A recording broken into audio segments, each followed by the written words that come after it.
በዓለማችን የተለያዩ የማህበረሰብ ክፍሎች ያሉ ሲሆን ሁሉም የየራሳቸው ባህልና እሴት አላቸው። የእነዚህ እሴትና ባህል መነሻው ከጥንት እናትና አባቶች የተወረሱ ተግባራቶችና ልማዶች ናቸው። ታሪክ ያለው ማህበረሰብ የኋላውን ጠንቅቆ ስለሚያውቅ የወደፊት መጓዣው አይጠፋውም። ታሪክን ስንቅ ያደረገና የተከተለ ማህበረሰብ ውዝግብና ውዥንብር ውስጥም አይገኝም። ነገር ግን ታሪክ የቱንም ያህል ጠቃሚ ቢሆንና መንገድን የሚያመለክት ቢሆንም ካልተሻሻለ ወይም ዘመኑን የተከተለ ካልሆነ ኋላ ቀር ወይንም ለውጦችን ተቋቁሞ ማለፍ አይችልም።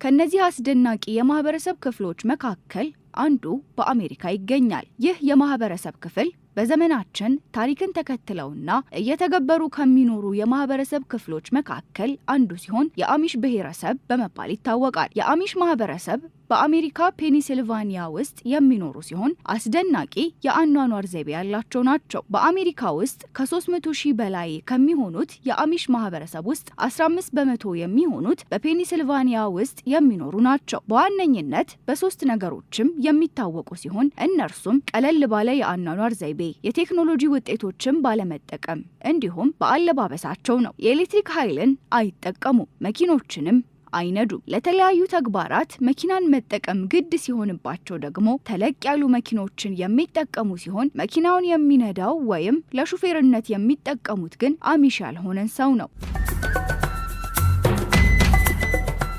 አሚሾች ወደ ፔኒሲልቫኒያ የተሰደዱት በ18ኛው መቶ ክፍለ ዘመን ሲሆን አሁን ድረስ የአኗኗር ባህላቸው ከዛው ጋር የተመሳሰለ ነው። የሚንቀሳቀሱት በፈረስ ሲሆን ስማርት ስልኮችን፣ ቴሌቪዥንን እንዲሁም ሁሉም በሚባል ደረጃ የቴክኖሎጂ ውጤቶችን አይጠቀሙም። የሚናገሩት ቋንቋ ከጀርመን በተሰደዱ ጊዜ ይዘውት የተሰደዱትን ቋንቋ ሲሆን ፔኒሲልቫኒያ ዱዊች ይባላል። ቋንቋው ባለፉት 300 ዓመታት ውስጥ የተፈጠሩ ቃላትን እንዲሁም አንዳንድ የእንግሊዝኛ ቃላቶችንም ያካተተ ነው። የአሚሽ ማህበረሰብ በርካታ ልጆችን የሚወልዱ ሲሆን በዚህም በአማካኝ አንድ ቤተሰብ 8 ልጆች ይኖሩታል። እነዚህ ልጆች አሚሽ ሆነው የመቆየት እድላቸው ከ95 በመቶ በላይ እንደሆነም ይነገራል። በአሚሽ ማህበረሰብ ዘንድ ከፍተኛ የትምህርት ተቋማት አይወደዱም። ይህም በማህበረሰቡ መካከል መለያየትን ያመጣሉ ተብሎ ስለሚታሰብ ነው። ይህ ማለት ግን ከትምህርት የራቁ ናቸው ማለት አይደለም። የራሳቸው የሆነ የትምህርት ተቋማት አላቸው። 30 በመቶ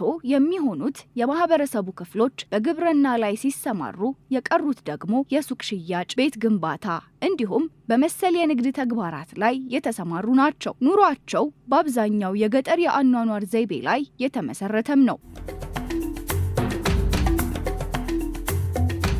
የአሚሽ ማህበረሰብ ለራሳቸው ቁጥብ ሲሆኑ አሚሽ ካልሆኑ ሰዎች ጋር የሚኖራቸው ግንኙነትም በተለያዩ ሃይማኖታዊና ባህላዊ ምክንያቶች የተገደበ ነው። ይህም ዓለም ላይ የተፈጠሩና እየታዩ ያሉ ለውጦችን ፈጽሞ የመቅረብና የመተግበር ፍላጎት ስለሌላቸው ነው።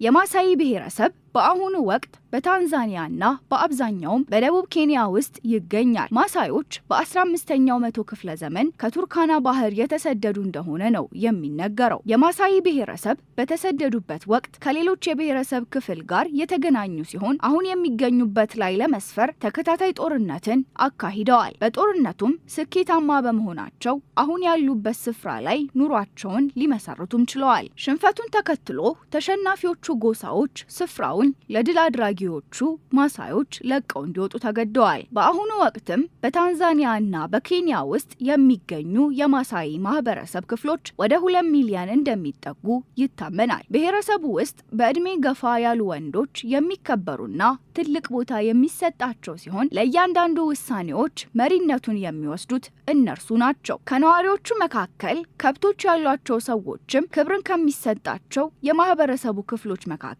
ይመደባሉ።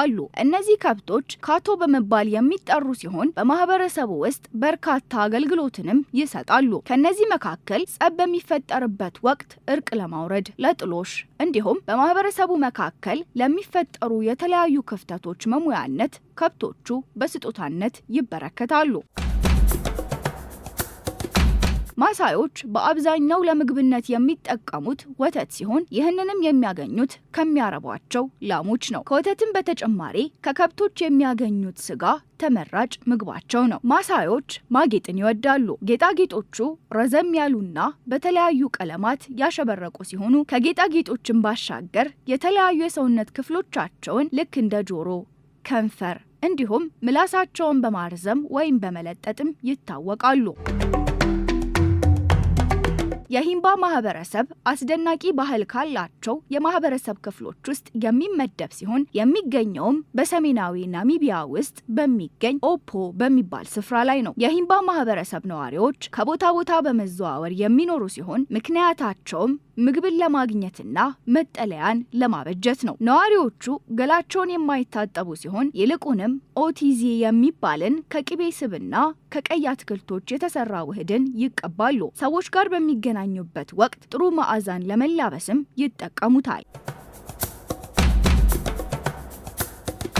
የሂምባ ማህበረሰብ ላያቸው ላይ ጣል ከሚያደርጓት እራፊ ጨርቅ በቀር ልብስን አይለብሱም። ይህም ሊሆን የቻለው ከባህሉ በዘለለ ስፍራው ከዓለማችን ሞቃት ቦታዎች ውስጥ አንዱ ስለሆነም ነው። የሴቶች አለባበስና የጸጉር አሰራር በእድሜያቸው የሚወሰን ነው። ታዳጊ ሴቶች ጸጉራቸው ላይ ዊግ በመቀጠል ሹሩባ የሚሰሩ ሲሆን ከፍ ሲሉ ደግሞ የጸጉር ዘለላቸው በቀይ አሸዋ ሙሉ ለሙሉ ይሸፈንና ጫፉ ላይ የአፍሮ አይነት ወይም ስታይል ይኖረዋል። ሴቶች የወር አበባ ላይ በሚሆኑበት ጊዜ ለአቅመ ሔዋን እንደደረሱ ለመጠቆም ወይም ግልጽ ለማድረግ መሃል ጭንቅላታቸው ላይ የዚህ መሰል አሰራር ይሰራሉ። አንገታቸው ላይ ኦቺንጎሪንጎ የሚባል ይበልጥ ውበታቸውን የሚያጎላ የአንገት ሀብልን የሚያጠልቁ ሲሆን ራሳቸው በሰሩት ሽቶም ጥሩ መዓዛ እንዲኖረው ያደርጋሉ። ከላም ቆዳ የተሰራ አንቀልባን የሚያጠልቁ ሲሆን ይህም ሌሎች ስራዎችን በሚሰሩበት ወቅት ልጆቻቸውን ለማዘል ያስችላቸዋል።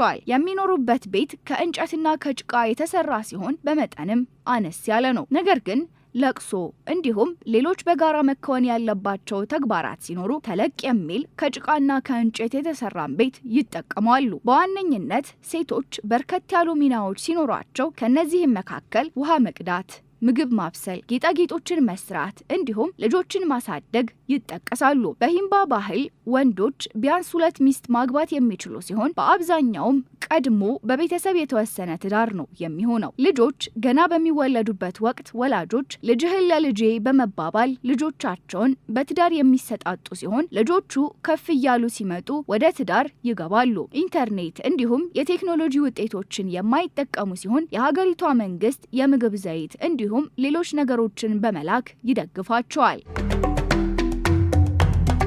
የሳሚ ማህበረሰብ በአውሮፓ ውስጥ የሚገኝ ሲሆን ወደ 4000 ዓመት የሚጠጋ ታሪክ ያለው ነው። ማህበረሰቡ በስካንዲናቪያን ሀገራት፣ ፊንላንድ እንዲሁም ራሽያ ውስጥ በሺዎች ለሚቆጠሩ ዘመናት ኖረዋል። የማህበረሰቡ ነዋሪዎች አዳኞች የነበሩ ሲሆን ወደ ሰሜን ምዕራቡ ክፍል ከ2000 ዓመታት በፊትም ተሰደዋል። የሚኖሩት በትናንሽ ቤቶች ውስጥ ሲሆን ምግብን እንዲሁም ቁሳቁሶችን ፍለጋ ከቦታ ቦታ በመንቀሳቀስ ኑሯቸውን ይገፋሉ። የሳሚ ማህበረሰብ የራሳቸው የሆነ ባህልና እምነት ያላቸው ሲሆን 100 ዓመታትን የተሻገረ ቋንቋ ባለቤት ናቸው። በጎረቤት ሀገራት የቅኝ መገዛት እንዲሁም ሌሎች ጫናዎች ውስጥ ማለፋቸው ታሪካቸው ላይ አኗኗራቸው ላይ ትልቅ ተጽዕኖን አሳድሯል። የሳሚ ማህበረሰብ ባህላቸውን ለማስጠበቅ እንዲሁም አይነኬ ለማድረግ ብዙ ለፍተዋል፣ ታግለዋል። በዚህም ባህላቸው ሳይበረዝ አስጠብቀው ይገኛሉ። ማህበረሰቡ የሚናገሩት ቋንቋ በአውሮፓ ውስጥ ከሚነገሩት ቋንቋዎች ልክ እንደ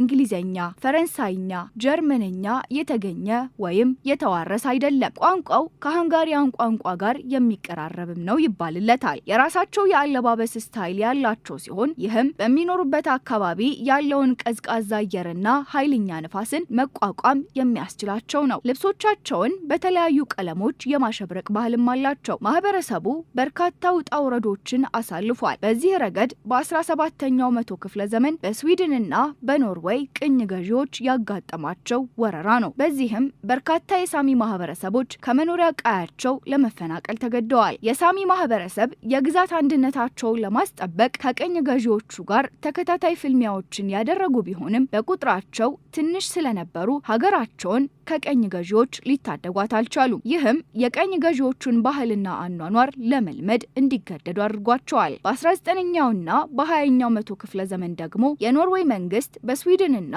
በኖርዌይ ይኖሩ የነበሩትን የሳሚ ማህበረሰብ ተወላጅ ልጆችን ከሀገሪቷ ውጪ ወደሚገኙ ትምህርት ቤቶች በመላክ የኖርዌይና የስዊድንን ቋንቋ እንዲሁም ባህል እንዲማሩ በማድረግ ራሳቸውን ማለትም የሳሚ ማህበረሰብ ቋንቋን እንዲሁም ባህል ጋር ቀስ በቀስ እንዲራራቁ ያደርጓቸው ነበር። ከብዙ ስፍራዎች ላይ ይገለላል። ከነዚህም መካከል የትምህርት፣ የስራ ቅጥር እንዲሁም የፖለቲካ አመራር ቦታዎች ይጠቀሳሉ። ነገር ግን አሁንም ድረስ አይበገሬው የማህበረሰቡ ነዋሪ ባህሉንና እሴቱን ላለመለወጥ እየታገለ ይገኛል። እንዲሁም ራሱን በማሻሻል የቴክኖሎጂ መተግበሪያዎችን በመጠቀም በተለያዩ ከተማዎች ውስጥ ኑሮ በመመስረት የተሻለ ህይወትን እያሳለፈ ይገኛል።